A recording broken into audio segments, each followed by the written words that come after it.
Maximum tournament 99% প্রবাসীর কারণে maximum tournament ছোট বড় টুর্নামেন্টগুলো এই যে আয়োজন ছোট একটা টুর্নামেন্ট কিন্তু প্রবাসীদের কারণে যেমন আমরা সিলেট থেকে এখানে আইতে পারছি আপনি আইতে পারছেন না তো প্রবাসীরা না থাকলে এরকম আয়োজন হইতো না। প্রবাসীরা বাড়ি থেকে যদি ছোট ভাই অনেক সময় ফোন দিয়ে বলে ভাই টাকা লাগবে রাগ করেন, মাঝে মধ্যে রাগ করেন, জি জি জি রাখো। এটা স্বাভাবিক। জি, কিন্তু পাড়া একটা খেলা হবে, আমাকে কিছু ওই টুর্নামেন্টে একটা পুরস্কার দিতে হবে, টিম গঠনের জন্য কিছু টাকা দিতে হবে, না শব্দটা আসে না, এটার নাম হচ্ছে প্রবাসী। আপনি কিভাবে দেখেন? এটা কিন্তু মুজাক্কির শুভকামনা দোল মাঠে এসেছে, আমরা কথা সংক্ষিপ্ত করবো। যেটি বলছিলাম কিভাবে দেখেন, এই যে বললাম ছোট ভাইকে বললেন না টাকা দেওয়া যাবে না, এখন দিতে পারবো না, আমার অবস্থা ভালো না, কিন্তু ওই যে এটা কিন্তু বড় মানে খুব বড় ওই যে পাড়ার খবরটা যখন যায় না শব্দটা আসে না।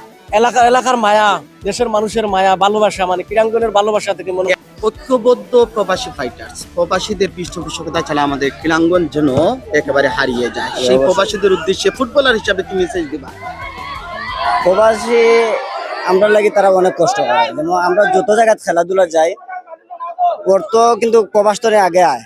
যদি প্রবাসতরে যারা অর্থ না দিত, তারা উৎসাহিত না দিত, প্রবাসী মানুষ হলে যদি খেলাধুলার প্রতি আগ্রহ না থাকতো তাইলে হয়তো খেলাধুলা বিলীন হয়ে গেল, আমরা পাইলাম না খেলাধুলা। বন্ধু রে তোরা কেমন আছিস রে?